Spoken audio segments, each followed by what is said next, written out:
A man in his early 30s walks into his billionaire grandfather's will reading and watches his family collect millions. Then his name is called and he's handed $50. His dad smiles like something's just been proven. His brother laughs out loud right in front of him. The humiliation isn't the number. It's the message in this family: some people get respect and some people are born to be reduced. People say money doesn't change you, it just reveals you faster. So when you're cut down in public like that, what's the right move? Stay quiet to keep the peace, or step out of the victim role and force the truth into the open? Before we dive into today's story, let us know where you're tuning in from. It's always amazing to see how far these stories travel. And don't forget to subscribe so you won't miss what comes next. Now, let's hear him out. I arrived a few minutes early, like I always did. Not because punctuality was some proud virtue in our family, pardon the joke, but because showing up early gave me something I rarely got when I was around them: space to breathe. The law office sat in Savannah's historic district, tucked behind a row of restored brick buildings that looked charming from the outside and cold on the inside. Everything in that office was meant to make you feel measured. Polished wood that swallowed fingerprints. Frosted glass that blurred outlines but never let you forget someone was watching. Leather chairs lined up with perfect symmetry, as if the room itself had decided who belonged where. I took the seat farthest from the head of the table without thinking. It was muscle memory, years of learning how to fold myself smaller so nobody could accuse me of taking up too much.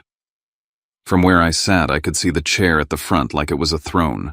That chair had always belonged to my father, even when he wasn't in it yet. I let my eyes travel the room the way my grandfather had taught me, not looking for drama, looking for truth. What was too new? What was too clean? What didn't fit? The air smelled like copy paper and expensive cologne that clung to the walls long after someone left. The overhead lights were unforgiving, bright enough to reveal every detail, harsh enough to make you want to look away. Then the door opened and my family filed in like they'd rehearsed it. My father, Clay Rook, walked straight to the head of the table and sat down as if the seat had been waiting for him. He didn't glance my way. He didn't need to. In his mind, I'd already been placed. My mother, Vivian, followed and sat beside him, spine straight, hands folded, her expression composed in that particular way she saved for public moments, concern carefully measured, nothing too messy. My brother Brett came in last, relaxed, confident. A faint smile already sitting on his mouth, like he knew how the ending would read before the lawyer even opened the folder. No one greeted me. No one asked how I was holding up. I didn't take it personally. That would have required me to still be surprised by it. The lawyer, Holt Merrick, entered a moment later with a thin folder and a thicker calm. He was the kind of man who could deliver life-altering news with the same tone you'd use to read a grocery list. He nodded once, sat down, and opened the folder as if we were about to discuss quarterly earnings. "We are here," he said, voice even, to read the last will and testament of Warren Rook. My grandfather's name landed in the room, and for a split second the silence shifted. Not softened, not warmed, just rearranged. Like the room acknowledged power, even after death. Holt cleared his throat, turned a page, and began.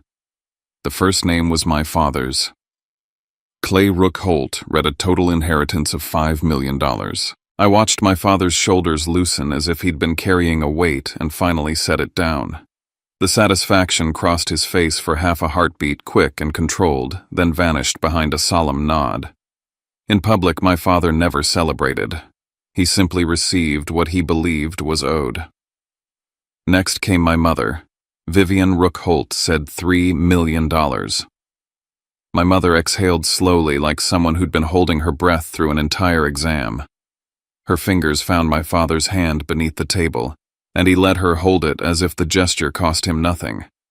Then my brother, Breck Rook Holt, read $2 million. Breck didn't even pretend. His smile widened. He leaned back in his chair, glanced in my direction, and raised his eyebrows like he was waiting to see whether I'd crack. I stared down at my hands. I reminded myself of the promise I'd made in the car on the way here. Don't expect anything. Don't hope. Hope is how you end up humiliated twice, once by them and once by yourself. Holt turned the page. And Stellan Rook. The room sharpened. Not because anyone cared about me, but because my name was a final step in the process. A check mark. A formality before everyone could leave and start planning what to do with their money. For Stellan Rook, Holt said the sum of $50. For a second, I honestly thought I'd misheard. I waited for the rest of the sentence. $50 plus $50. Along with $50. Paired with something that made it make sense. But Holt didn't add anything. Just 50. Not 50,000. Not a symbolic check. Not a sentimental object with a little speech about memories. $50, 2 crisp bills slid across the polished table toward me like an afterthought. Breck laughed out loud. It wasn't even a laugh that tried to be subtle. It was the kind of laugh people give when they think the moment belongs to them. Wow, he said, shaking his head. That's poetic. Someone else made a quiet sound, maybe a chuckle, maybe a cough. Chairs shifted. The room buzzed with that low, polite relief people get when they've just watched someone else take the hit instead of them. My father smiled. Not big, not open, just a small contained curve of his mouth that told me everything he believed. The kind of smile that said, "See, I told you." The kind of smile that said Dad knew who mattered. This proves something my father said lightly, like he was commenting on the weather. Dad always knew who was practical and who wasn't. My mother didn't look at me. Her eyes stayed on the table as if eye contact might make her responsible for what was happening. I said nothing. I didn't argue. I didn't ask why. I didn't demand an explanation. My silence wasn't noble. It wasn't even strategic at first. It was automatic, trained into me over years of being described as the easy one, the low-maintenance one, the one who didn't ask for much. What they really meant was the one who won't cause trouble. Holt slid a pen toward me. "Please sign here." Professional, neutral, like my name belonged on a receipt. I picked up the 2 bills. They were new, too new, flat clean, almost stiff. They didn't feel like cash that had lived in anyone's wallet. They felt prepared, selected, delivered. And my grandfather, Warren Rook, had never been careless. Not with business, not with numbers, not with people. He built his empire on details. He used to say the world didn't run on loud declarations. It ran on quiet systems. I held the bills for a moment longer than I should have. The overhead light struck the paper at a certain angle and something caught. A tiny mark. So faint it could have been a scratch if you weren't looking for it. A thin line near the serial number. Not a stain. Not wear. Not random. My pulse shifted one beat heavier than another. I tilted the bills again. The mark stayed exactly where it was, like a deliberate decision. And suddenly a memory rose up so clearly it felt like my grandfather was standing beside me. If you want to hide the truth he'd told me once, put it where no one bothers to look. My throat tightened. The humiliation in the room didn't disappear, but it changed shape. It stopped being a dead end and started feeling like a door I hadn't noticed. I folded the bills carefully, too carefully for something worth $50, and slid them into my wallet like they were evidence. "I think we're done here," I said quietly. No one stopped me. My father didn't look up. My mother stayed still. Breck laughed again behind me, lighter this time, like the moment had been successfully completed. I walked out of the law office into the late Savannah afternoon, the air heavy and warm against my face. The street outside was all brick and ironwork, and tourists drifting by with iced drinks, unaware that my family had just reduced me to 2 bills in a cold room upstairs. I got into my car in the parking garage beneath the building. I didn't start the engine. I just sat there with my hands on the steering wheel, staring through the windshield at nothing. $50. Most people would have shoved it into a pocket and tried to forget the feeling. Some people would have torn it up. Some people would have thrown it back at them. I didn't do any of those things. I took the bills out again. Grandpa Warren had taught me to look closer, not because it made you paranoid, because it made you hard to fool. I smoothed the money across my lap and angled it under the dim garage light. There it was again, 2 separate marks, one on each bill. And when I leaned in, I saw something that made my stomach turn with certainty. A few digits in the serial number looked touched, not altered, gently underlined, almost invisible unless you knew where to focus. This wasn't damage. This wasn't an accident. Someone had done this on purpose. He had done this. The idea moved through me like cold water. My grandfather hadn't left me nothing. He'd left me something people wouldn't bother to read. I started the car and pulled out of the garage without going home first. My hands gripped the wheel tighter than usual, but my mind felt strangely clear. There was only one place in Savannah where my grandfather's name still carried weight without needing a title. The old bank he'd used for decades. And if those marks meant what I suspected they meant, then $50 wasn't my inheritance. It was the key. Savannah Heritage Bank sat downtown in a building that looked like it had been there before the city decided what it wanted to become. Tall ceilings, marble floors, brass details polished so often they looked new even when they weren't. Everything about the place told you the same thing: voices stay low here, and so do secrets. The moment I stepped inside, the air changed. Cooler, cleaner. The faint smell of paper and polish. People spoke softly at the counters, as if loudness itself would be considered suspicious. I approached the front desk and waited until the receptionist looked up. Her smile was practiced, pleasant, but distant. "I need to speak with the branch manager," I said, keeping my voice steady. "It's about my grandfather, Warren Rook." Her expression shifted, not into shock, not curiosity, something closer to recognition, like a name that came with instructions. "One moment, please," she said, already reaching for the phone. While she spoke in a low voice, I stood there and watched the lobby. A man in a suit sat with his hands clasped, eyes on the floor. A teller counted bills with the kind of calm you only get when your job is accuracy, not speed. A security guard glanced my way once, then looked away, uninterested but aware. The receptionist hung up and offered a polite nod. "Mr. Langford will see you. Please follow me." She didn't ask why. She didn't ask which Warren Rook. She didn't ask anything at all. She led me down a hallway that felt quieter than the lobby, the carpet muffling footsteps. At the end was a door with frosted glass and a nameplate, "Langford Branch Manager." She knocked once and opened the door. Mr. Langford stood as I entered. Gray hair, sharp eyes, the kind of face that didn't waste expressions. He offered his hand. "Mr. Rook," he said. "Not sir, not Stellan, just my last name like a file." I shook his hand and sat when he gestured toward the chair across from his desk. His office looked like a place built for control. Everything aligned. Nothing personal. The desk surface was clean except for a small lamp and a thin stack of documents arranged precisely. "How can I help you?" he asked. I didn't give myself time to doubt.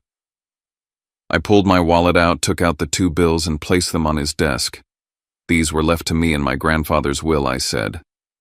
$50. And I think he marked them. For the first couple seconds, Mr. Langford's expression didn't change. He looked down at the money the way a professional might look at something a grieving person brought in because they needed the world to make sense. Polite, slightly indulgent. Then his eyes narrowed. He lifted the first bill, turned it slightly, brought it closer to the lamp. He checked the serial number. He tilted the paper. His gaze moved to the exact place where the tiny mark sat. And then he stopped moving. Not the way someone pauses to think. The way someone pauses because they've just seen something they didn't expect to see, something that changes the rules.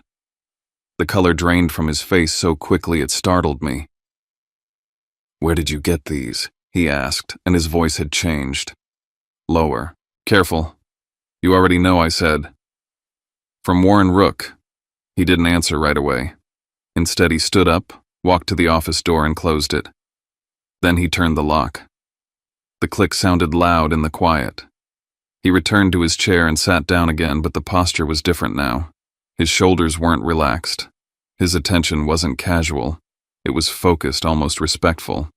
"These markings," he said, slowly looking at the bills again, "are not a coincidence." My mouth went dry. "What are they?" Mr. Langford held the bills side by side and aligned them as if he were matching a pattern. "They're a verification sequence," he said. "A kind of proof. Proof of what I could feel my heartbeat in my throat, steady but hard." He looked up at me for a long moment like he was deciding how much truth I could handle in one sitting. "If I'm right," he said, "you're the only person who could have brought these to me." I blinked. Why? He set the bills down gently, almost carefully, and folded his hands on the desk. "Because your grandfather left something outside the will," he said. The sentence landed like a weight. Outside the will meant outside the room where my father smiled and my brother laughed. Outside the official story everyone thought they owned. Mr. Langford reached for a file drawer and pulled out a thin folder. He didn't open it yet. He simply rested his hand on it as if touching it required permission. "Before we go any further," he said, "I need to confirm your identity." I nodded, hands slightly unsteady, as I handed him my ID. He examined it, typed something into his computer, and waited for the screen to respond. For a second, his face went still again, but this time it wasn't shock. It was recognition, like a puzzle piece clicking into place. He looked back at me, and the respect in his eyes was unmistakable now. "It's exactly as he said," he murmured. "As who said?" I asked, my voice barely above a whisper. "Your grandfather," he replied. He opened the folder at last, revealing a document with my grandfather's name printed at the top and a set of instructions below it. The language was precise, controlled, the kind of writing you use when you expect people to try to bend the truth. "There's a private deposit box here," Mr. Langford said, "registered solely to Warren Rook. It exists outside probate, separate from the will entirely. We were instructed not to disclose it to anyone." My stomach tightened. Unless someone came with proof," he said, and he tapped the two bills lightly with one finger. These markings were part of a system he designed himself. He believed numbers tell the truth if you know how to read them. That sounded like my grandfather so perfectly it almost hurt. Mr. Langford leaned back slightly. "If you choose to proceed," he said, "I can take you to it. But once we open that door, there are protocols, paperwork, protections. Your grandfather was very clear." Outside, the city moved on. Tourists wandered. Cars passed. People laughed in the distance. Inside this office, the air felt charged, like the room had become a sealed container for a truth no one else was meant to touch. I looked at the bills on his desk, the same $50 my family had laughed at. And for the first time since the will reading, the cold, hollow feeling in my chest shifted into something else. "Focus. Take me to it," I said.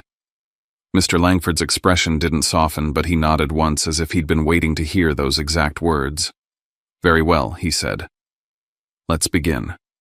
"Very well," Mr. Langford said. "Let's begin." He didn't rush. He didn't gesture dramatically. He moved the way people move when every step has a procedure attached to it. He gathered my ID and a couple of forms from his desk, then opened a drawer and removed a keyring that looked too plain for what it represented. "Walk with me," he said. The hallway outside his office felt colder than the lobby, like the building saved its true temperature for the places where money stopped being money and became something else: records, obligations, leverage. Our footsteps were soft on the carpet, swallowed before they could echo. He nodded to a security camera in the corner as we passed, not performing for it, just acknowledging it like you would a person you worked with every day. We reached a door that didn't look like much until you stood close enough to notice what it was made of. Steel beneath paint. A keypad set flush into the frame. A small scanner with no label. The kind of door you wouldn't even register if you weren't told to look for it. Mr. Langford paused and looked at me. "Before we go in," he said, "I'm going to verify you again. This is not personal. It's protocol." "I understand," I said, though my throat was dry. He compared my face to my ID like a man who'd been trained to trust documents only after he trusted his own eyes. He entered a code on the keypad, then used one of the keys. There was a soft mechanical sound, something precise, unlocking something heavier than it appeared. Then he pressed his thumb to the scanner. A small green light blinked. The door released with a quiet click that felt loud in my chest. When it opened, a breath of air rolled out that smelled faintly metallic and clean, like chilled stone and paper sealed away from time. The corridor beyond was narrow and bright, the lighting sharper than upstairs. The temperature dropped a few degrees. I could feel it on my forearms. The walls were plain, almost sterile, as if decoration would be an insult to what this space existed to protect. This box, Mr. Langford said as we walked, is registered solely to Warren Rook. It's separate from the will, separate from the estate process. That was his instruction. He wanted it outside the usual channels. Outside the usual channels. The phrase should have sounded technical, but it landed like a sentence about my family. About the room where my father smiled and my brother laughed. About the stage they thought was the only stage. We stopped at a second door, thicker, heavier. Mr. Langford entered another code, used another key, then pulled a handle with controlled force. The door opened into a secure room lined with rows of metal boxes, each with its own lock, each one a sealed promise. He didn't lead me in like a tour guide. He led me in like a witness. He walked to a section near the back, unlocked a box with a key he carried on the ring, then slid it out with both hands and set it on a small table. He opened it and stepped back half a pace, giving me space like this wasn't just money, it was something intimate. I wasn't prepared for how ordinary it looked at first. Not ordinary as in cheap. Ordinary as in organized. Neat. Intentional. Gold bars sat in a row, wrapped and stacked with the kind of care that made my stomach tighten. Next to them were folders thick, labeled clean. Names of companies I recognized from headlines. Investment documents, bonds, account statements, cleanly clipped and arranged. There were also envelopes, some sealed, some not, each one placed where it belonged, like my grandfather had packed this box the way he packed his life, with systems that didn't depend on anyone else. My first feeling wasn't joy. It wasn't even disbelief. It was the sick, quiet realization that he had seen farther than any of us, farther than the funeral, farther than the will reading, farther than the moment my father smiled. He'd built this to outlive every conversation we'd ever have about him. Mr. Langford watched me without staring. "This is," he said carefully, "approximately $32 million. I blinked like I'd misunderstood the unit of measurement. Conservatively, he added.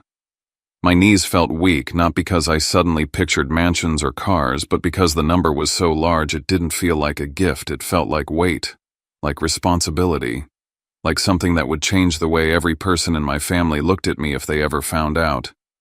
And then I saw it. On top of everything, above the gold, above the folders, was a plain cream envelope. No bank stamp, no official seal. Just my name written across the front in a familiar hand. Stellan. It hit me harder than the money. That handwriting was my grandfather's voice. Black coffee. Tight notes on yellow paper. The pause he used before he said something that mattered. My hands started to shake as I reached for it. Mr. Langford lifted a palm slightly, not stopping me, just marking the moment. "We were instructed," he said softly, "that no one opens that. Not ever. Not even us. Unless the person who came had proof." He nodded toward the 2 bills that were no longer in my wallet. They were in his possession, now logged and protected as part of whatever system my grandfather had built. I swallowed and sat down in the chair beside the table because my legs didn't trust themselves. I broke the seal. The paper inside was folded neatly, like he'd taken his time. Like he knew I would take mine. "My dear Stellan, if you're reading this, it means you saw what everyone else would have missed. That already tells me I was right." My vision blurred fast. I pressed my thumb to the edge of the page, willing myself to keep reading. "I gave you $50, not because that's what you deserved, but because I needed you to see the truth with your own eyes." I exhaled through my nose, shaky, almost angry at how cleanly he could cut through me even from beyond the grave. Money doesn't change people, it just removes the mask faster. I could hear him saying it. Not like a slogan, like a diagnosis. "I wanted you to watch who smiled, who laughed, who stayed silent while you were diminished. Those reactions matter more than any speech at a funeral." My chest tightened. In the cold law office, my father's smile flashed in my mind. Breck's laugh. My mother's eyes on the table. The way the lawyer slid the bills to me like a receipt. "You were the only one who stayed when there was nothing to gain. You didn't ask. You didn't push. You didn't perform. That is why I trust you." Tears slid down my face before I could stop them. I didn't wipe them right away. I let them fall because nobody in that secure room was judging me for being human. The money in this box is not a reward. It is a responsibility. Protect yourself with it. Build a life that doesn't require you to beg for respect. And when they come, and they will remember this love that depends on money was never love to begin with. I read that line twice. My throat closed on the second pass. Then the last sentence written with the same steady hand. Don't make yourself small again. I sat there for a moment with the letter pressed against my chest as if I could feel his heartbeat through the paper. The cold room around me didn't feel cold anymore. It felt exact. Like everything was finally placed in the right order. Mr. Langford cleared his throat gently, giving me the space to come back to the present without yanking me out of it. Your grandfather also left legal instructions, he said. If you choose to proceed, we can establish protections immediately. A trust structure, private, shielded, controlled only by you. I looked up. He planned this. Mr. Langford nodded once. He was very specific. He reached into the box again and removed a set of documents separate from the investment folders. These weren't statements. They were instructions typed, signed, dated. The language was sharp and plain, like my grandfather didn't trust poetic interpretations. Mr. Langford laid them on the table and pointed to the key areas as he spoke. An anonymous trust, he said. Assets transferred into it. Only you can authorize distributions. No one can touch it without your consent. It also includes protections against coercion against anyone pressuring you, cornering you, threatening you. My jaw tightened. My family. He didn't say yes. He didn't have to. There's also a clause addressing disputes, he continued. Your grandfather anticipated challenges. He built in safeguards to discourage them. Safeguards. Disincentives. My grandfather's way of saying I know what they are. I know what they'll do. Mr. Langford watched my face as if he could see the same realization settling in. This wasn't meant to be announced at the will reading, he said quietly. The will reading was public. This is private. This is yours. The word yours felt strange, like a coat I'd never been allowed to try on. I folded the letter carefully back into the envelope and held it like something fragile and indestructible at the same time. I looked down at the gold bars again, the labeled folders, the clean stacks of paper. My grandfather had left my father and brother money they could celebrate openly. He left me something else, something that demanded I grow a spine strong enough to carry it. Mr. Langford slid the legal instructions into a separate envelope and sealed it. We'll take this step by step, he said. You don't have to decide everything today. But I do recommend you speak with the attorney your grandfather named. It would be wise. Wise. That was another word my family had never used about me. Easy. Sweet. Quiet. Those were my labels. I stood carefully still, unsteady, and took one last look at the box before Mr. Langford began to secure it again. I didn't ask to touch the gold. I didn't ask to count anything. The number wasn't what made my hands shake. It was the clarity. Back upstairs, as we walked toward his office, I felt as if I was carrying two different realities at once. The one my family knew Stellan with $50 and a silent face, and the one my grandfather had carved out for me Stellan with a key in his pocket and a door behind him that only he could open. By the time we reached Mr. Langford's office again, I understood something that made my stomach sink. If my grandfather planned this so carefully, then he also knew exactly what would happen when the wrong people caught the scent of it. I left the bank with the truth in my hands, and the consequences already moving toward me. Mr. Langford didn't let me walk out like a regular customer closing an account. He sat me down again, poured a glass of water I didn't touch, and pulled the two $50 bills from a sealed pouch, as if they were evidence in an investigation. He turned on a small device on the side of his desk, one of those tools designed to reveal what the naked eye misses. I know you've already shown me the marks, he said, voice measured. But your grandfather's system requires confirmation on our end. It's part of the chain. He laid the bills under the light, examined the serial numbers again, and entered them into his computer. I watched the cursor move across the screen. watched him cross-reference something that clearly existed long before I walked into the bank. The moment felt surreal. An hour ago, I was still the man who left a law office with 2 bills and a laugh behind him. Now I was watching a bank manager validate my grandfather's secret like it was a standing appointment. Mr. Langford nodded to himself once. "Okay," he said. He printed something, signed it, and placed it in a file folder with my name on the tab. Then he looked at me with the same careful respect as earlier. "There's something else," he said. "When that box was accessed today, another step triggered automatically." My shoulders tensed. "What step?" "A notification," he replied. "Not to your family. Not to anyone listed in the will. A private alert to a legal contact your grandfather designated. It's already been sent." My pulse spiked. "Who?" He hesitated like names mattered in rooms like this, then answered. "Adair Keene." I didn't recognize it. "She's an estate and trust attorney," he added. "Savannah. Your grandfather worked with her on contingency planning. She's discreet. She understands protective structures." Protective structures. My grandfather's words translated into someone else's mouth. Mr. Langford opened a drawer and removed a second envelope. This one wasn't from the box. It looked like it had lived in his office for a long time waiting. It was sealed, thick paper. My name written across the front in my grandfather's handwriting again. Stellan. Beneath my name in smaller letters, a simple instruction. "Only open if they start pressuring you to split it." My mouth went dry. "I was instructed to give you this after the first access," Mr. Langford said. "Not before. Not later." I took the envelope like it might buzz with electricity. He really believed they'd come. Mr. Langford didn't answer the way people answer when they're guessing. He answered like someone repeating a known fact. He was certain, he said. He gathered the bills again and sealed them away, then sat back in his chair. His gaze stayed on me, not unkind but direct. "One more thing," he said, "and I'm going to be very careful with my wording." I waited. "Are you sure," he asked, "that you're the first person to come here with questions about this?" My stomach tightened. "What do you mean?" Mr. Langford held my eyes. "A few days after your grandfather passed, he said someone came in.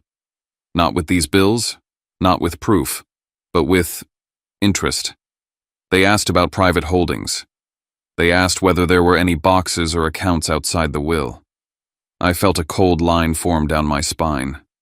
"Who I'm not at liberty to disclose names without a formal request," he said. "But I can tell you this, they were denied. Completely. They left frustrated." My mind flashed to the hospital room, the way my father checked his watch, the way Breck stood near the door, the way they all seemed busy but never stayed long. I'd thought they were avoiding discomfort. I thought they didn't want to sit with dying. Maybe they were simply already looking for the exit routes. Mr. Langford's voice lowered slightly. "Your grandfather designed the verification marks because he believed people would try to force their way in."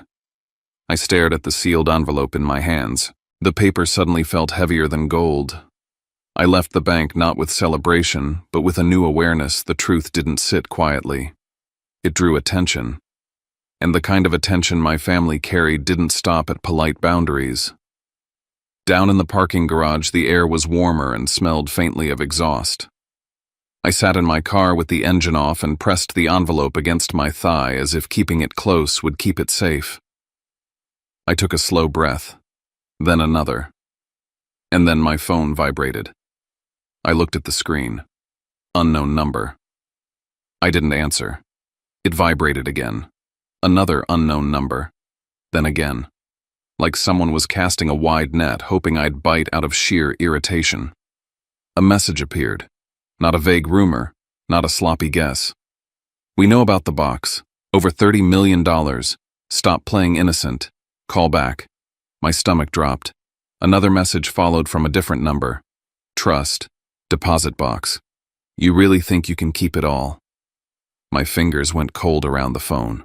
My first instinct was to look around the garage as if the person texting might be standing behind a pillar watching me read. I didn't see anyone. That didn't help. I set the phone face down on the passenger seat and stared at the steering wheel until the leather grain came into focus. My grandfather's voice floated up again, calm and clean. When they come, and they will remember this.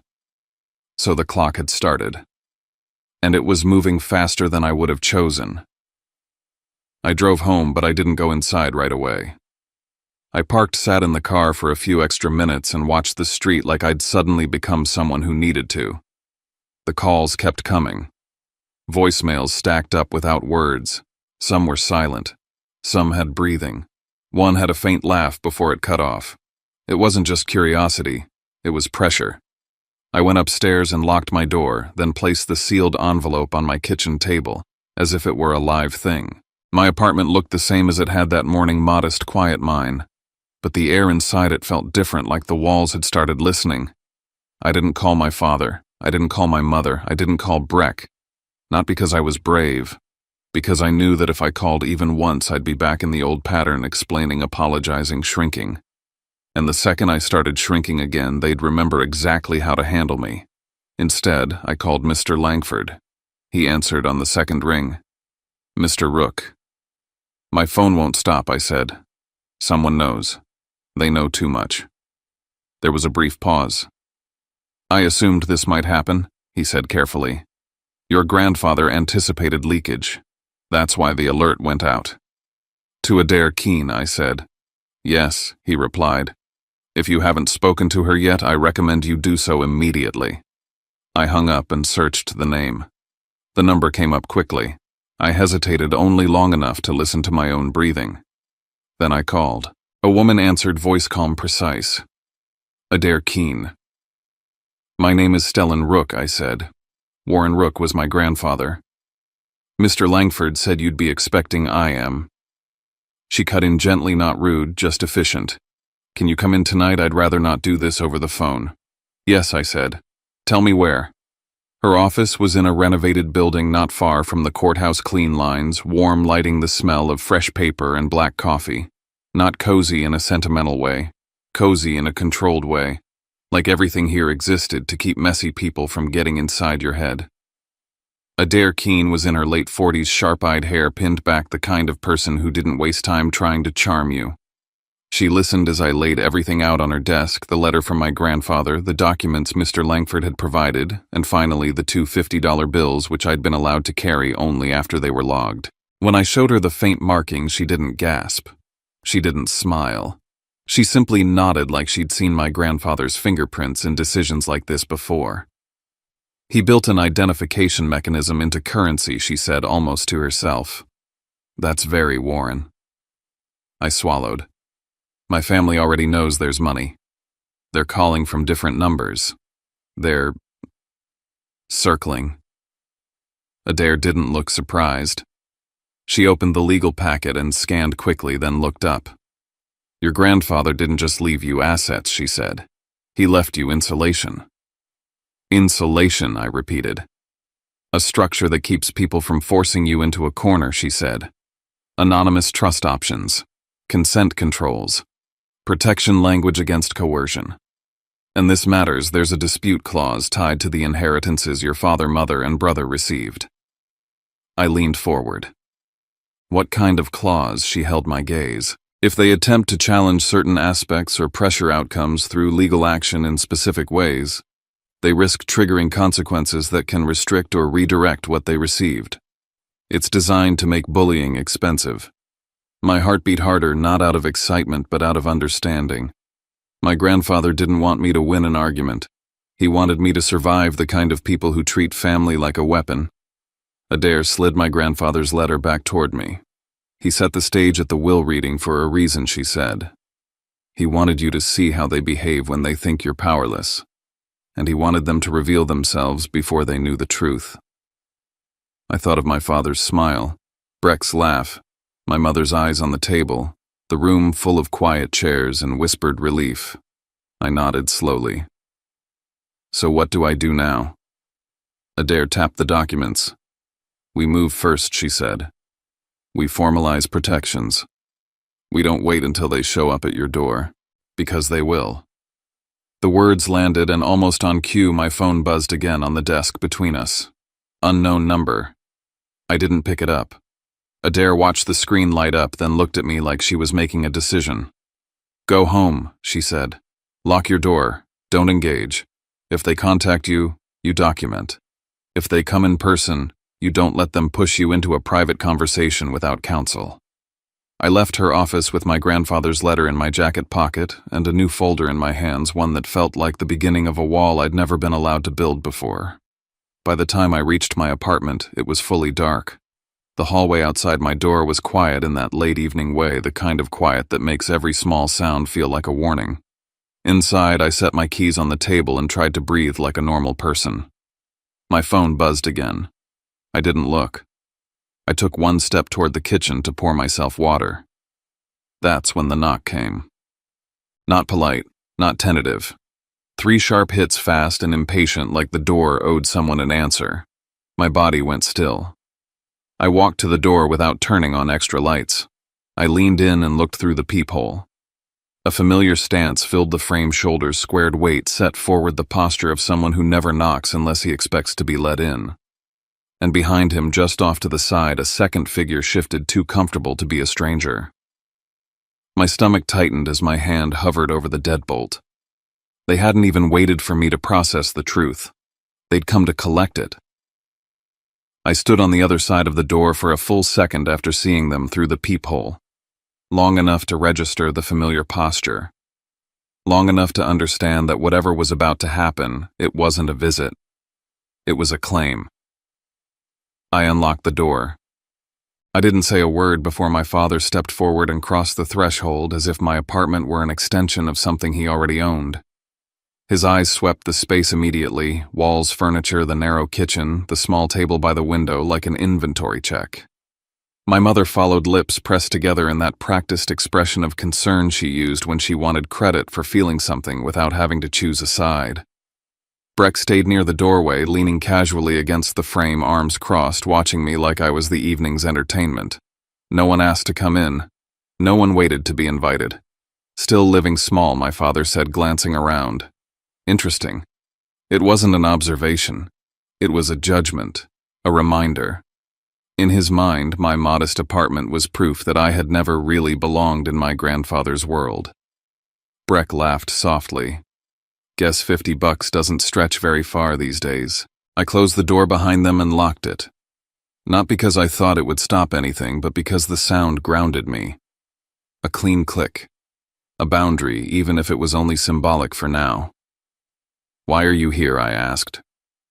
My father turned toward me slowly, as if surprised I'd spoken at all. "Don't act like you don't know," he said. "We need to talk." "Talk." Breck echoed, grinning. "That's generous." I stayed where I was, near the kitchen counter, keeping distance between us without making it obvious. I kept my voice even. Calm wasn't kindness. Calm was defense. "If you're here about the will," I said, "there's nothing to discuss." My father scoffed. "Don't insult us," he said. "We know about the account." The word landed heavy. The box, he continued, watching my face closely. "The trust structure. Roughly 30 million, give or take." There it was. Not a guess, not a rumor, not curiosity. Information. My chest tightened, but my expression didn't change. Inside, something rearranged itself. This wasn't them coming to feel me out. This was them confirming leverage. My mother stepped closer, her voice softer. "Honey," she said, reaching for my arm. I shifted just enough that her hand missed me. She didn't comment on it. "This doesn't have to turn into something ugly. We're family. Family." The word had weight in her mouth. It always did. She used it like a net.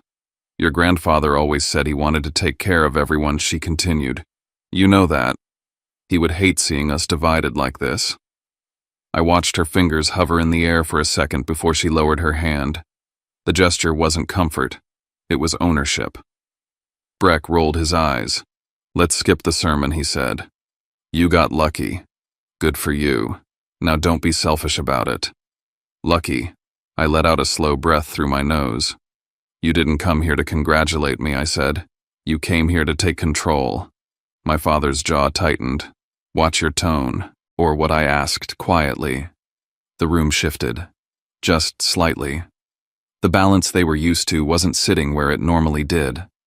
My father took a step closer. You don't get to rewrite history because you stumbled into something you don't understand. That money, those assets, they're part of a legacy. And legacies are shared. I looked at him for a long moment. Then why did you smile when I was handed $50 silence? Breck's smirk faltered. My mother looked away. I'm asking a real question, I said. When the lawyer slid 2 bills across the table and you saw me sitting there with nothing, who stood up for me? My father waved a hand dismissively. That's not the point. It is, I said. It's the only point. Breck laughed again, but it was thinner this time. Oh, come on, he said. You're really going to play the victim card now? I didn't say a word that day, I replied. You laughed. He smiled. She couldn't look at me. And now you're standing in my kitchen talking about fairness. My mother's eyes filled quickly like they always did when pressure rose. Stellan, please, she said. You know your brother has plans, investments, responsibilities. This money could help all of us. There it was. The ask. Finally uncloaked. My father straightened. We're not asking, he said. We're telling you to do the right thing. Split it. Keep the peace. The words hung in the air, heavy and familiar. For years, keeping the peace had always meant one thing: me stepping back so they didn't have to. I reached into my bag and pulled out the folder Adair had given me. I placed it on the table between us, slow and deliberate. What's that? Breck asked. Documentation, I said. Confirmation that the trust is being established exactly as my grandfather instructed. My father's eyes flicked to the folder, then back to my face. You planned this? No, I said. He did. I opened the folder and slid the top page toward them. Not aggressively, not defensively, like I was placing a fact on the table and letting it speak for itself. These assets, I continued, are separate. They're not part of the estate you received. They're not subject to family negotiation or moral bargaining. My father's expression hardened. You think a piece of paper scares me? I think you know what it means, I replied. Breck leaned forward and squinted at the page. You really went all the way to Savannah Heritage for this, he said casually. Even talked to Langford. The room went still. I looked at him. Say that again. He shrugged too quickly. Relax. Everyone knows Langford's the guy. The box wasn't even in probate. Not exactly subtle. My pulse stayed steady, but something clicked into place. They hadn't just guessed. They'd been looking. Early. I met my father's eyes. You started digging before the funeral.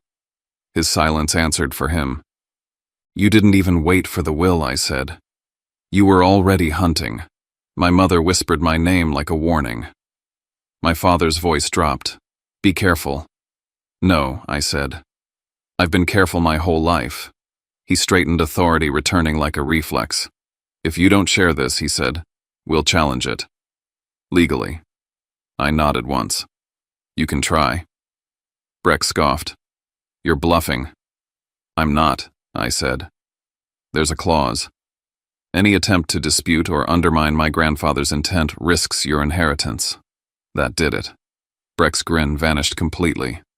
My mother's breath caught. My father didn't move, but I saw the calculation flash behind his eyes. Risk, loss, consequence. For the first time since they walked in, none of them spoke. You wouldn't, my mother whispered. I already am, I said. They stood there for a moment longer, measuring me against the version of me they thought they knew. Then my father turned toward the door. You'll regret this, he said. Maybe, I replied. Breck muttered something under his breath, something meant to sting but lacking its usual confidence. My mother lingered, torn between pleading and punishment, then followed them out. The door closed behind them. The apartment fell silent. Not peaceful. Not yet. But something had shifted. And I knew it wasn't over. The silence after they left didn't last. It never does. For a day my phone stayed quiet. No calls, no messages, no sudden appearances. just enough calm to make me wonder if I'd imagined the intensity of it all. Then the other things started. At work, conversations stopped when I entered the room. A manager asked if I had a minute, then spoke in careful phrases about distractions and external issues. An email circulated that didn't mention my name but described a situation a little too close to my own. Someone had sent a packet. No return address, no signature. Inside were printed pages. Accusations dressed up as concern. Phrases like questionable inheritance manipulation of an elderly relative, irregular estate handling. Not enough to be actionable on their own. Enough to plant doubt. I didn't need to ask who sent it. When I got home that night, I noticed something else. I'd been removed from the family group chat. My name disappeared from the shared calendar. Birthdays passed without messages. Holidays came and went without a word. It was punishment, clean and quiet. I sat on my couch and stared at my phone longer than I should have, wondering if this was the cost of finally saying no. The next morning, I went back to Adair. She didn't look surprised when I laid the anonymous packet on her desk. She flipped through it quickly, expression sharpening. "This is escalation," she said. "Predictable." I pulled out the sealed envelope my grandfather had left, the one Mr. Langford told me to open only if they began pressuring me. My hands shook slightly as I placed it in front of her. "I think it's time," I said. She nodded. "Let's see what he prepared." Inside was a second layer of planning. Clear steps. Instructions on documenting harassment, on preserving messages, on responding without engaging. And then the part that made Adair sit back in her chair. "There's a behavioral clause here," she said slowly. "It ties the distribution of their inheritance to their conduct." "What does that mean?" I asked. "It means," she said, "that if they attempt to coerce, harass, defame, or pressure you into altering your decisions, their assets can be flagged for review or restriction." I exhaled, shaky. He really thought of everything. "He thought of them," she corrected gently. A day later, Adair called me with an update from the bank. There were signs of unauthorized access attempts. Not a breach, a person. Someone willing to bend rules for the right incentive, not the institution. A human weak point. That night I checked the hallway cameras in my building. I watched the footage from the evening my family showed up. They'd arrived early. They stood just out of frame for several minutes waiting. Watching. This hadn't been a conversation. It had been a coordinated move. I returned to Adair the next morning and told her I was ready. "Then we stop reacting," she said. "And we move." We finalized the trust, added protections, restricted access, documented everything, messages, voicemails, the packet at work, the footage from my building. That evening, I sat alone in my apartment with the two $50 bills laid out on the table. For the first time, I understood my grandfather's words completely. The truth lives where no one looks until someone decides to bring it into the light, and I was done hiding it. By the time the sun came up the next morning, I wasn't running on anger anymore. I was running on clarity. Adair had told me the truth, the way people like her always do, without drama, without comfort. The longer I waited, the more chances they'd have to build a story around me. A story where I was unstable, greedy, manipulative. Anything but what I actually was, a man who finally stopped shrinking. So I stopped treating this like a family argument and started treating it like what it had become: harassment, interference, and an attempt to force an outcome through pressure. Adair's office smelled like black coffee and fresh paper, and for the first time in weeks, that scent didn't feel sterile. It felt safe. She spread everything across her conference table in a clean line, screenshots of the anonymous texts with the exact numbers, call logs that looked like a coordinated campaign, the packet delivered to my workplace, the hallway camera footage showing my father and brother arriving early and waiting out of frame, and my written statement page after page in my own words, written plain and chronological, so nobody could accuse me of rewriting my emotions after the fact. I'd written about the will reading in Savannah's historic district, about the two crisp bills sliding across the table, about my father's smile and Breck's laugh, about my mother's eyes refusing to meet mine. I'd written about the bank, the verification marks, Mr. Langford locking the door and changing his entire posture the moment he recognized what my grandfather had designed. I'd written about the moment the calls began and the moment my family showed up at my apartment like they were stepping into property. Adair read my statement once without interruption, then placed it back in front of me. "Good," she said. "It's not emotional. It's factual. It shows pattern." "What happens now?" I asked. "We file," she said. "Emergency hearing request. Protective measures. We force the timeline into the open." The word open made my chest tighten. I'd spent most of my life surviving by staying quiet and staying out of sight. But my grandfather hadn't built that system so I could hide behind it. He built it so I could stand in front of it without getting crushed. Adair made one call while I sat there, hands folded, listening to her voice shift into the calm authority people automatically obey when they hear it. Then she hung up and looked at me. "Court tomorrow," she said. "Morning docket." I didn't sleep much that night. Not because I was afraid of them exactly. Because I was finally awake to what they were capable of and to what I was. The next morning I walked into the courthouse in Savannah with Adair beside me. The building wasn't grand, but it carried its own weight marble that had seen thousands of people try to tell their version of the truth, fluorescent lights that didn't flatter anyone, and security lines that reminded you the law was not a suggestion. It was a boundary if you knew how to claim it. In the hallway outside the courtroom I saw them. My father stood with a lawyer I didn't recognize, older, expensive suit, the kind of face that practiced sympathy like a tool. My mother sat on a bench with her purse clutched tightly in her lap, wearing grief on her face, the way she wore it at the funeral, perfectly timed, perfectly visible. Breck leaned against the wall, jaw working, trying to look bored, trying to look above it all. My father's eyes cut to mine.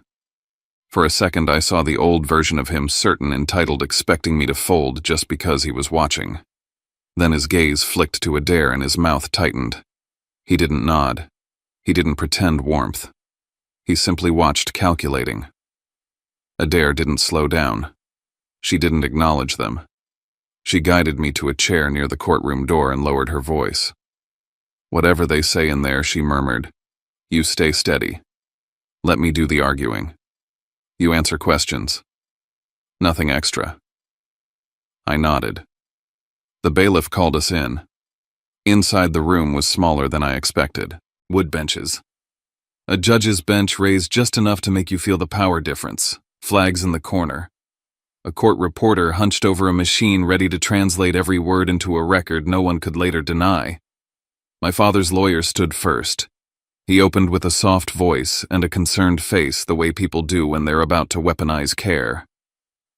"Your Honor," he said, "this is a grieving family in turmoil. My client's son is experiencing heightened agitation after receiving what he believes was an unfair share in a will. He is now attempting to Adair stood before he could build momentum. Objection to characterization," she said smoothly. "This is not a hearing about feelings or inheritance fairness. This is a hearing about documented harassment, coercive conduct, and interference following the discovery of assets held outside probate assets my client has legal authority over. We have evidence. We have timestamps. We have patterns." The judge's eyes shifted toward Adair. "Proceed," the judge said. Adair didn't raise her voice. She didn't need to. She laid the facts down like bricks. She presented the call logs first, multiple unknown numbers clustered in narrow windows repeating over days. Then the text messages that weren't rumors but precise figures and terms, deposit box trust 30 million. Then the anonymous packet delivered to my employer. Then the footage from my apartment building showing my father and brother arriving early and waiting like hunters who didn't want to knock until they were sure I was cornered. My father's lawyer tried to interrupt twice, but the judge held up a hand. Then Adair looked at me and nodded. "Mr. Rook," she said, "tell the court what happened at the will reading." My throat went tight, but I kept my voice level. "I sat at the far end of the table," I said. "That's where I always sit." My father took the head seat. My mother sat beside him. My brother came in last. No one spoke to me. The attorney read their inheritances, millions. When he read mine, it was $50. My father smiled. My brother laughed. My mother wouldn't look at me. I didn't say anything. I took the bills and left. My father's lawyer shifted, ready to pounce on the word, smiled like it was drama. But I kept going. 3 days after I confirmed something at my grandfather's bank, I continued. I began receiving messages and calls from unknown numbers. The messages contained details that weren't public and weren't guesses. Then my father, mother, and brother arrived at my apartment without asking and attempted to pressure me to give them control over assets they have no legal claim to. The judge leaned slightly forward. Did they threaten you? They threatened legal action, I said. They implied consequences if I didn't keep the peace. After that, I received a packet at work accusing me of wrongdoing anonymously, and I discovered they were waiting outside my door before they knocked. The room was quiet except for the court reporter's machine. Adair stood again and addressed the judge. Your Honor, there's another critical component, she said. We contacted Savannah Heritage Bank for confirmation regarding security concerns because the level of detail in these messages indicates unlawful access to protected information. My father's lawyer stiffened. Adair handed up a document. The judge read for a moment, then looked up. This states there was an attempted inquiry about a private deposit box shortly after the decedent's death, the judge said. Denied due to lack of verification. My stomach tightened as the words filled the room. My grandfather's prediction spoken out loud in a courtroom. Adair nodded. Yes, Your Honor. And it also states there were internal irregularities, unauthorized searches tied to the decedent's profile. My father's lawyer raised his hand, voice sharpening. Your Honor, my clients deny any improper. The judge lifted a hand. Counsel let her finish. Adair's gaze remained calm. The bank conducted an internal review, she said. They identified the individual responsible for the unauthorized lookups. His name is Caleb Drayton. My father went still. Not the subtle stillness of annoyance, the stillness of recognition. Adair continued. Mr. Drayton is a contract data specialist who had access to customer profile systems. The bank's counsel is prepared to attest that Mr. Drayton accessed information outside protocol and that the data he accessed aligns with the details that later appeared in messages and communications directed at my client. My father's lawyer tried to speak again, but the judge's eyes had moved to my father. Mr. Rook, the judge said, do you know this individual? My father's jaw clenched. I don't know what you're implying. Adair didn't blink. We're not implying, Your Honor. We're establishing a pathway. Mr. Drayton's records show contacts with a phone number registered to a business line associated with Mr. Clay Rook's office. That was the moment the air changed. Breck's posture shifted. My mother's eyes widened. My father's face tightened like a mask being pulled too hard. My father's lawyer turned toward him, whispering something, but my father stared straight ahead, refusing to look at anyone. Adair didn't press for a confession. She didn't need to. The evidence was the pressure. The pressure was the point. Then Adair reached for the final piece. Your Honor, she said my client's grandfather included a behavioral condition tied to the inheritances distributed through the will. The intent was to protect my client from coercion and harassment. The condition states that if beneficiaries engage in intimidation, harassment, defamation, or coercive conduct designed to influence my client's decisions regarding assets held outside probate, their distributions may be subject to restriction and review according to the structure the decedent established. My father's lawyer jumped up. That's not... The judge held up a hand again. Is this condition documented? The judge asked. Adair handed up the relevant pages, signed and dated, and referenced the mechanism that allowed enforcement through the trust structure and the estate plan. The judge read, then read again. When the judge looked up, my father finally moved just a fraction. His mouth opened like he wanted to speak, but nothing came out. For the first time since the will reading, I watched my father realize that the rules were written by the one man he couldn't bully anymore. The judge spoke evenly. Based on the evidence presented, the judge said this court will issue interim protective measures. No direct contact with Mr. Stellan Rook. All communication if necessary through counsel. Any further harassment or interference will carry consequences. Additionally, the documentation regarding the behavioral condition and the bank's internal findings will be preserved in the record. I didn't feel victorious. I felt something quieter, like a door had closed behind me, not to trap me, but to keep them from dragging me backward. Outside the courtroom, the hallway was crowded with people who had their own crises, their own stories. We stepped into it, and the noise rushed in. Footsteps, murmured conversations, the squeak of shoes on tile. My father moved toward me immediately, anger breaking through his restraint. "This is insane," he hissed. "You're humiliating your mother. You're destroying this family." Adair stepped between us so fast it almost startled me. "Mr. Rook," she said clearly loud enough that nearby heads turned, "you are not to approach him. The court's instructions are explicit." My father stopped, chest rising and falling, eyes burning. He looked like a man standing outside a locked door, furious that it wouldn't open just because he demanded it.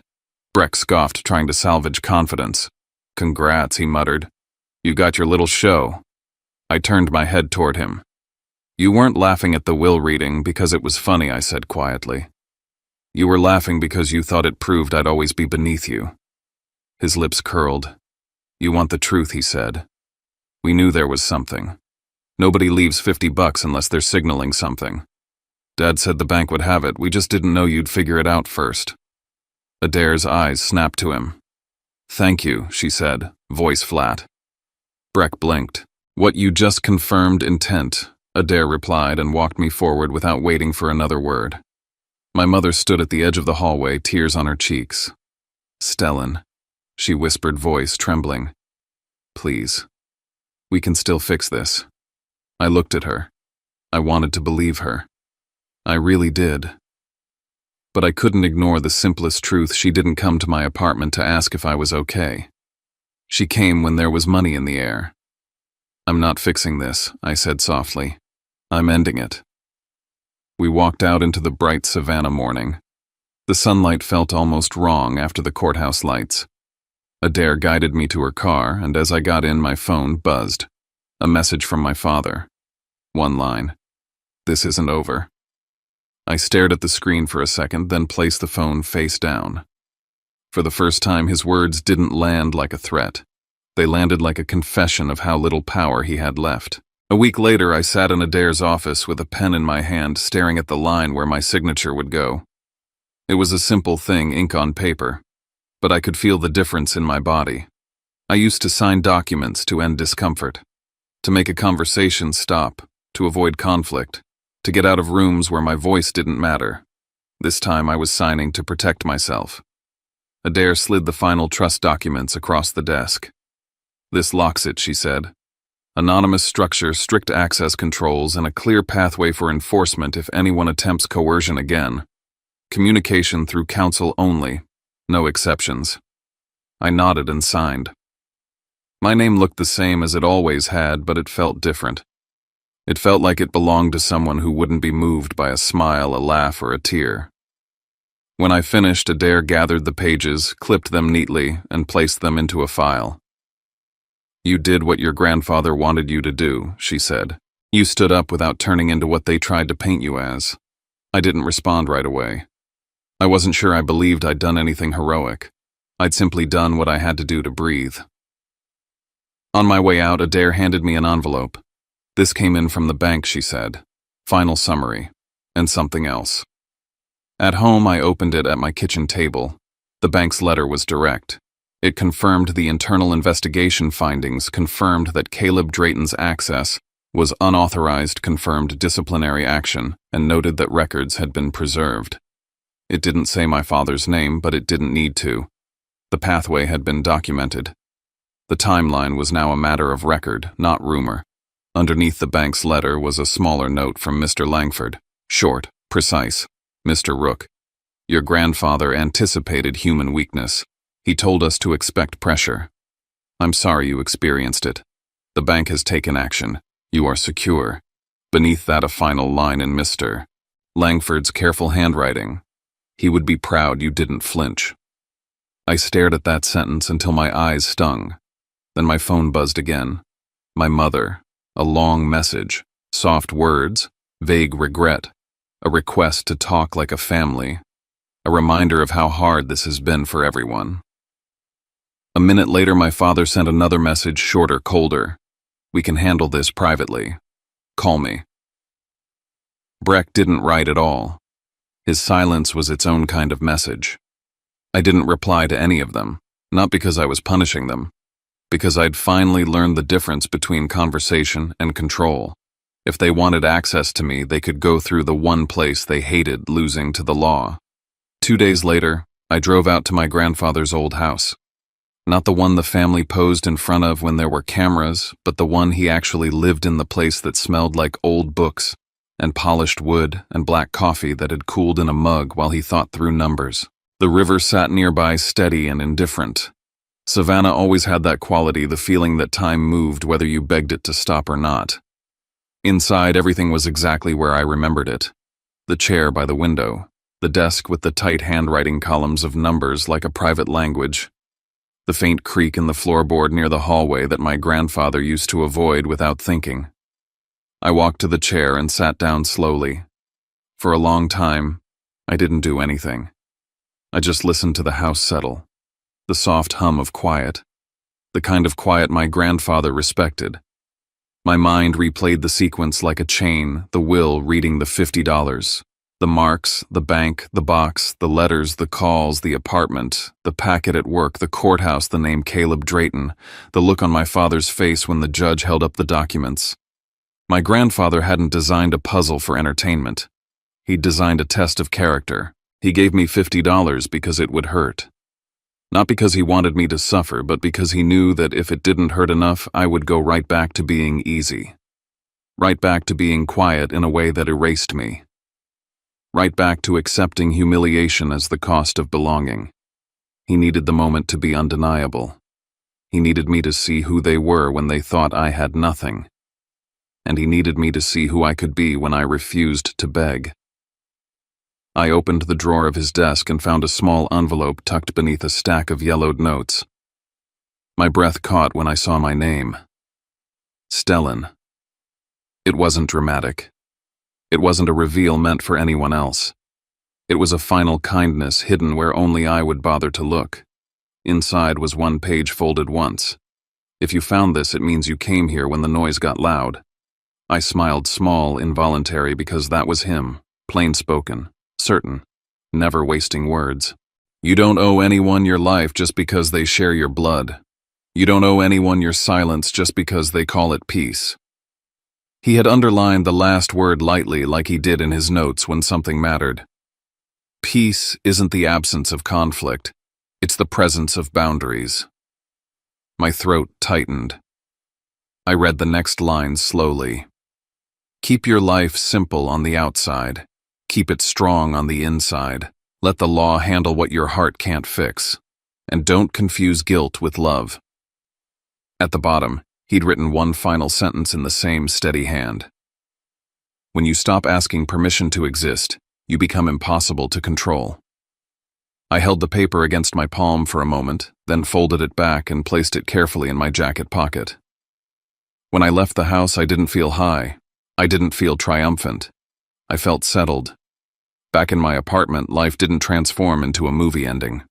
My job was still my job. My mornings still started with coffee.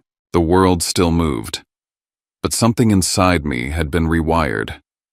I kept the trust quiet. I didn't buy a bigger place. I didn't post anything online. I didn't let money become a new kind of noise. I built a plan with a dare that honored my grandfather's spirit, steady investments, long-term security, privacy. A life that didn't broadcast itself just to prove something to people who would never be satisfied anyway. My father tried a few more times. His messages shifted from threats to bargaining. My mother's messages shifted from pleading to wounded silence. Breck eventually sent one line that tried to sound casual. "So you're really going to do this forever?" I never answered. Instead, I kept a file. I kept dates. I kept evidence. And I kept my boundaries so clean they couldn't pretend they didn't see them. One night, I took the two $50 bills out and laid them on my table the way I did in the parking garage under the law office. Under a lamp, the marks were still there, faint and deliberate. I didn't see them as humiliation anymore. I saw them as the moment my life changed direction. My grandfather didn't leave me $50. He left me sight. He left me a way to understand what silence had been doing to me all those years, how it had protected me, yes, but also how it had made me disappear for other people's comfort. Now silence meant something else. It wasn't the place where I vanished. It was the place where I belonged to myself. I folded the bills carefully and put them away, not as money, but as proof of the day I stopped being easy to handle. And for the first time in my life, I went to sleep without waiting for anyone's permission to be at peace. Stories like Stellan's don't end with a courtroom door closing. They end in the quieter places when a person finally stops shrinking and discovers that peace isn't something you win, it's something you protect. We can hold compassion without excusing harm. We can tell the truth without turning it into revenge. And sometimes the bravest thing is simply choosing boundaries even when it feels lonely at first, and letting time prove what love really was. Maybe that's the real takeaway for all of us. When people only reach for you when there's something to take, it's okay to step back. We don't have to punish anyone to move on. We just have to stop offering ourselves up as the price of keeping the peace. If you felt something in this confession, you're not alone. If you'd like to keep listening with us, more stories, more hard truths, more gentle reminders that we can start over, subscribe and stay close. It's less about a button, more about joining a space where people are allowed to heal out loud.